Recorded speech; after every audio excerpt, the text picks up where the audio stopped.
Under normal circumstances, I'd be starting this particular preview by telling you that India have won their first 2 games of the 3 games that they'll be playing, and they'll need a win in order to top their group and guarantee themselves AFC Asian Cup qualification. But, well, that's a bit of a moot point, because earlier today we learned that India are indeed guaranteed to qualify for the AFC Asian Cup 2023, or, well, whenever it's held, we don't really know, because since China pulled out, there's been no official confirmation of when the tournament will be held. But what we do have official confirmation is the fact that India will be playing in that tournament, and this will be the first time that India have made this tournament back-to-back consecutively. It's a major deal, obviously, if you're an Indian football fan, but it does kind of render their final qualification game against Hong Kong just a little bit of a dead rubber, because yes, of course, there are some stakes which we will delve into as this video goes on, but the simple fact of the matter is the match doesn't really matter in the grand scheme of things. India could lose the match heavily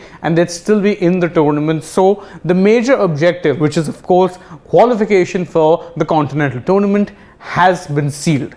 How did it get sealed? Well, in case you didn't know, it was because Palestine beat Philippines in Group B.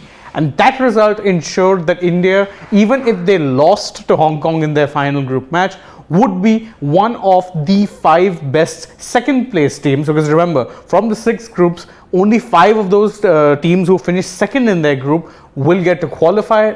As it stands, India with 6 points are guaranteed to be there, which means they have qualified for the tournament. But of course, they will want to top their group. And remember, right now, the final battle as things stand is between India and Hong Kong, both of whom are currently on 6 points each in Group D.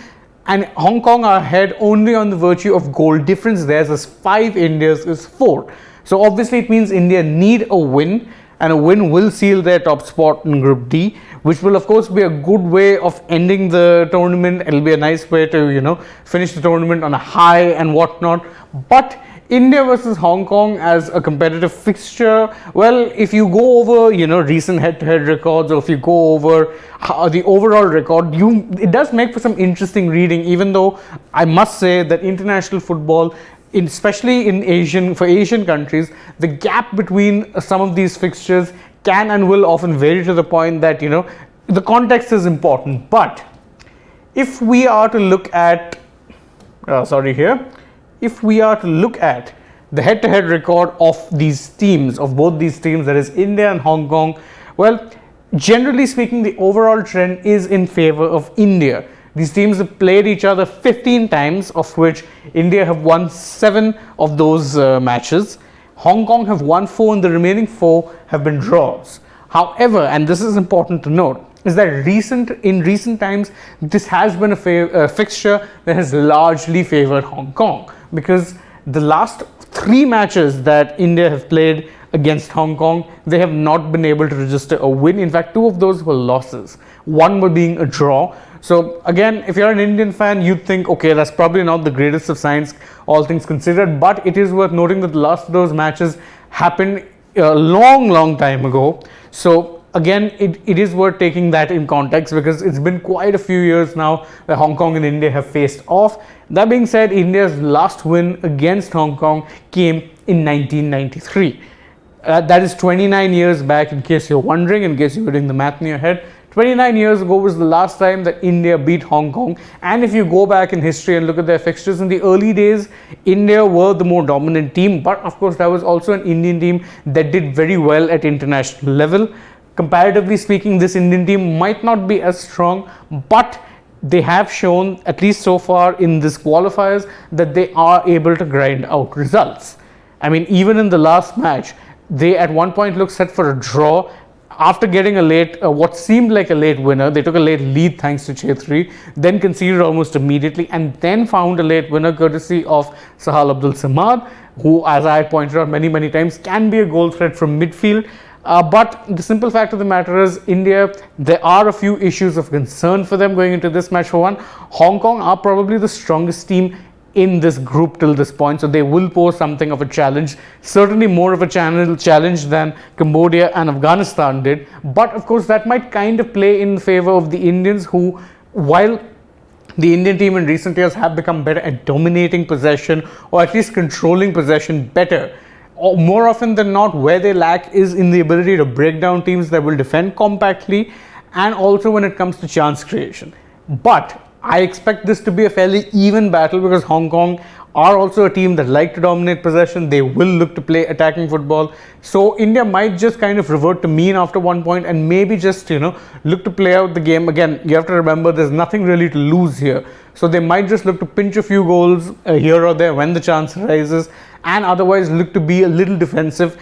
Again, as I've always said, that style of play doesn't matter as much as the result of the match. So if you can get an ugly 1-0 win, if it means you topping the group, you take it. Because again, Hong Kong are no slouches, but India would be starting very slight favourites in this match if you look at the rankings. That being said, the Hong Kong team have scored one more goal than India, so there is that to consider. They are slightly better at taking their chances than the Indians. Who would be the key people if you're looking at it? Well, of course, for the Indians, it's always going to be Sunil Chhetri. The man is a goal machine and will often be the person who the Indians turn to when they need a goal the most. At the back, of course, the likes of Sandesh Jhingan and Gurpreet Singh Sandhu are going to have to play out of their skins to quell an attack, a Hong Kong attack that has proven to be pretty dangerous. Of course, the battles of this sort are almost always won in midfield. So, it is worth noting that in midfield, India have generally looked like a solid unit. And of course, in the last game, someone like Samad had a pretty decent game in midfield. So there's that also to be considered. Samad, of course, also adds a goal threat, something that India desperately needs because oftentimes they're a little too reliant on Chhetri. But the forwards besides Chhetri also need to step up because more often than not, especially in the first game against Cambodia, they were way too guilty of wasting too many chances.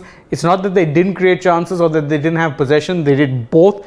But more often than not, there were good chances that went begging. And that's something that they will not be able to have the luxury to afford against the Hong Kong side, who are pretty strong, or at least definitely stronger than both Cambodia and Afghanistan were, and will thus pose a bigger challenge to the Blue Tigers.